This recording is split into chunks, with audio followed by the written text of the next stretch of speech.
All right, guys. Here's the target plant we're looking for today. Wild American ginseng. We've had such a drought this year, you all. Something's already got the berry pod from this plant, okay? It should be right here in the center of the plant, sticking up. We'll find some more, I'm sure, but it should be one. It should be a berry pod sticking up out of that. But this one right here is drought stricken really bad. And you can see some type of damage to the plant there that it don't like. But being too dry is one of those things. American ginseng, you guys. The last time I sold it for $450 a pound. I don't really dig it to sell anymore. I just get enough of it so that I'll have it in stock. The last that I had, I sent it to somebody who didn't know what ginseng really tasted like so that they could taste it. But let's get this root out of the ground right here, and I'll show you what it looks like. All right, you guys, in the state of Virginia, or just about anywhere, if it's not a three-pronged ginseng, you can see the three prongs. You got 1, 2, 3 prongs. 1, 2, 3, okay? If it's not a three-pronged ginseng, then it's really not old enough to dig. But you can look down here at this plant, and it's got not a very big root on it at all. And I did break that root getting it out of the ground right there, you guys. You can see next year's plant getting ready to come up right there. You can see that bud. That's next year's plant. Now, you can see if you count the bud scars on your plant, you can tell how old the plant is. This plant right here, you guys, don't look like it's more than 5 years old. But this is what the Koreans are buying. Not so much the Chinese anymore. It's the Koreans who buy this stuff. Now, guys, one of the things that will make you a successful hunter is being able to recognize these little 1-year-old plants. That's from one seed, you guys, that come up this spring. That's what it would look like, okay? Now, what you do when you find this one is you start looking in the general area where the seed came from. It either fell off of a plant right at this, where this one came up, or you can usually go up the hill and find the mother plant. So there's a little old baby ginseng plant, and it's 1 year old. So you all, when you're hunting ginseng, you got to be able to identify ginseng just by the plant itself, the leaves on the plant. You can't depend upon it having berries on it so that you can find it that way. If you just hunt ginseng and are looking for red berries, you're not going to be a successful ginseng hunter. I always say it like this: hunting ginseng is being able to pick your mother out of a crowd of 1 million people just by knowing her face. And that's the way you have to approach ginseng hunting. You have to learn what the leaves look like, and right at the present time, I don't see any right here, but I can usually spot a ginseng plant, you guys, 20, 25 or 30 feet away from me. And it don't have to have berries on it. But it's been over harvested over the years. There's no question about it. I'm here in the high mountains.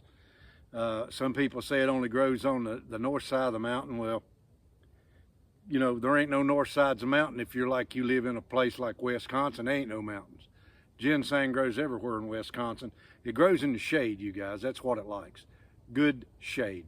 Not total shade, but good shade. And I do grow it in my garden at home. I have some growing there. But it doesn't seem to do as good as this field ginseng out here that grows in the woods by itself. And by the way, cultivated ginseng does not bring as much money, you guys, as wild ginseng because the Koreans know the difference. The growth rings in it is what they're looking for, and they know that when the growth rings are way wide apart, that you have fertilized that ginseng and made it grow faster. It has a bigger root. That's not what they're looking for. They're looking for roots that look like a man, and you know, that's just one of their cultural things that they do. What does it do for you? Well, the old man I used to sell it to said, Mr. Reed, you know that'll make your cone red, don't you? And you know, I thought about it, and I thought, well, I guess it probably would. If I was a chicken, it'd make my cone red. So what it really does, you guys, is raise your blood pressure. And if you have blood pressure issues, don't eat ginseng, period. Because it raises your blood pressure. But they say that it has memory. The people who do use it all the time says it has really good things to do with your memory. In other words, when they eat it, they can memorize stuff a whole lot easier. Like they're going to give a speech, they'll eat ginseng or take that ginseng that you can buy on the market now, and that sort of stimulates their memory so that they can memorize that stuff. But like I say, I'm in the high mountains. It grows anywhere north and south. The biggest patches I ever found, you guys, was on the south side of the mountains. And the patch had up to 300 plants in it. And that was on the south side of the mountain. So I'm on the north side at this present time. So let's look around and see if we can find a couple more plants. I'm not going to harvest very many. I'm just going to get enough to fill my little half-pint jar up, and that's all I'm going to take. So this is what prime country looks like, you guys.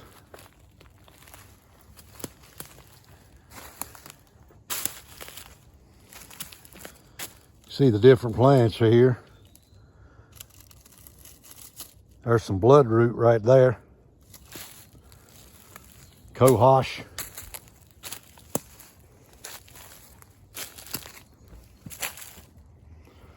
I'm also seeing lots of deer sign in here, you guys. And that's a bad sign for a patch of ginseng. Because deer, for some reason or another, has got the munchies for this plant.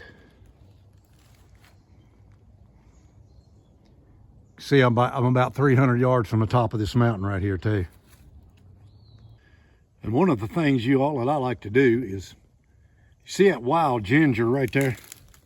That's wild ginger. Very, very potent ginger. You can gather that stuff even in the dead of winter and it's still good.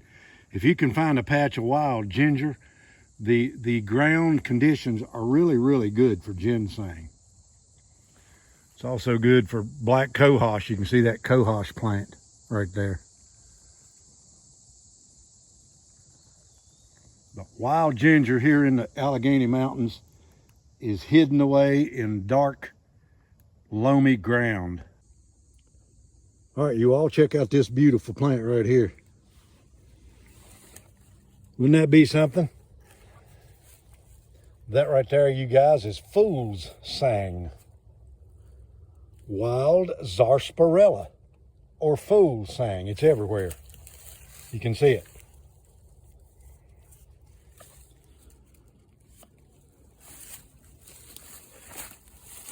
If this was good for anything, you guys, we would be millionaires. But I want to show you something here. And I mean, I just saw this plant just as soon as I was showing you the fool's sang. See that?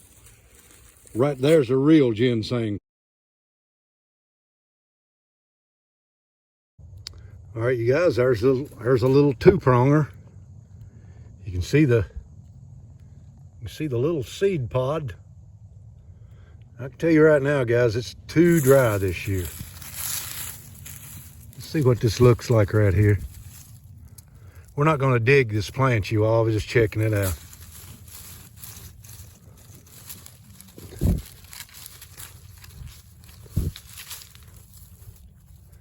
You can see this little root right there, okay?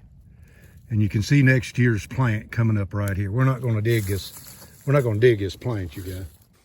Well, you all, things aren't looking good for me today. 3 little plants. Harvested 1. I'm over 1.5 miles into this journey here. So what I'm doing now, I'm angling back toward the top at an angle, just zigzagging through these rock bars to see what I can find. So that's just the way it goes. Like I say, it's been over harvested over the years, and people never ethically put the seeds back where they found the plants or anything else. That's what you're supposed to do. When you find a plant with ripe berries on it, you guys, you take and you cover those berries up with leaves. You don't put them in the dirt, you just cover them up with leaves, and that's the way nature does it. And then hopefully they will sprout if something don't eat them. But anyway, I'm gonna get on out of here. If I see anything more interesting, I'll add it to this video. Other than that, you all, that's one of the ways that you hunt ginseng.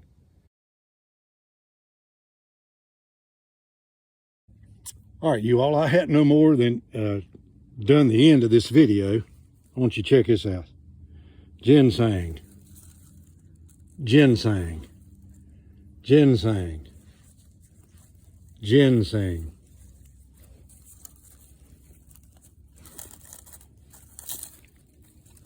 Ginseng. So right there is a little patch, you guys, of just 2-year-old and 1-year-old ginseng. See that right there? See how pretty it is? Now where the mother's at, I do not know. It's possibly that an ethical digger has dug the mother and spread the seeds out there, and that's what you're supposed to do. So we won't touch that ginseng right there. We'll just let it grow for the next generation. But right there's a patch of it. 1, 2, 3, 4, 5, 6, 7, 8, 9, 10, 11. I see 11 plants right there in that patch right there, you guys. Ain't that pretty?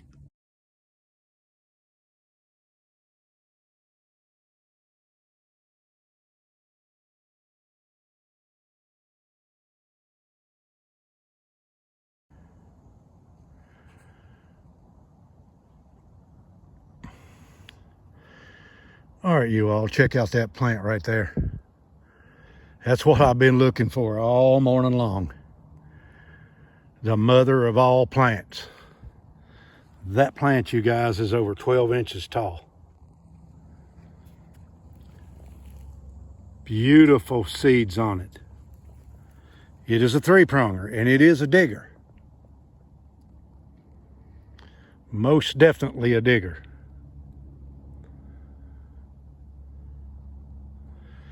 So I'm in, you can see right here, you guys, I'm probably 300 yards from the top of this bridge. Most of your good ginseng now, you guys, is in the higher elevations, where people who are, you know, from the flatlands won't never go. But that right there is a pristine plant. I hate to even dig it.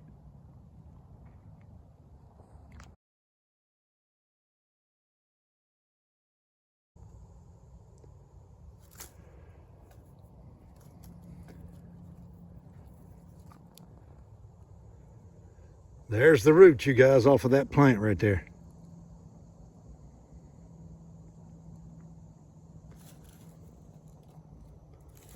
So that's what she looks like.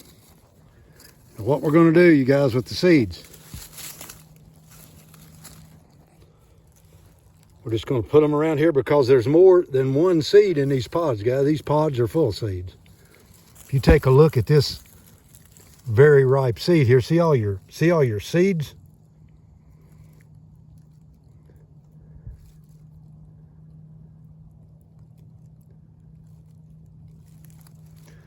That's what we want to keep safe and sound. So what do?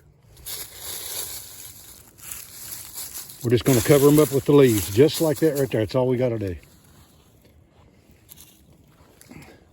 Now there will be a gigantic patch here.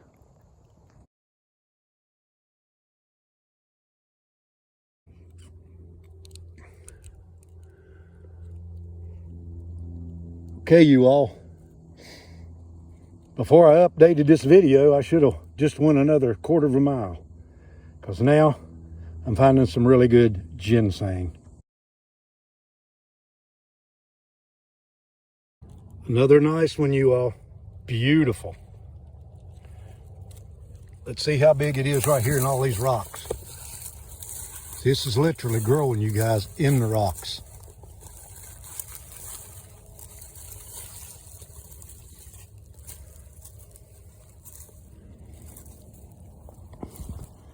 So believe it or not, that little root right there that looks like a human being body with the legs on it, that's the ones the buyers are looking for. They're not looking for huge roots. How old is this plant right here? With the bud scars on it, you guys, this plant right here is probably about 5 years old. And you can see next year's plant coming up right there. All right, you all, I found enough to get my little jar back full of dried ginseng. That's all I'm looking for. I'm not looking to sell this stuff. I'm just looking to get enough to show people who's interested in what ginseng tastes like and what it does to their blood, their stream. Show them what it looks like. Anyway, once again, you all, thank you so much for watching. Have yourself a wonderful day.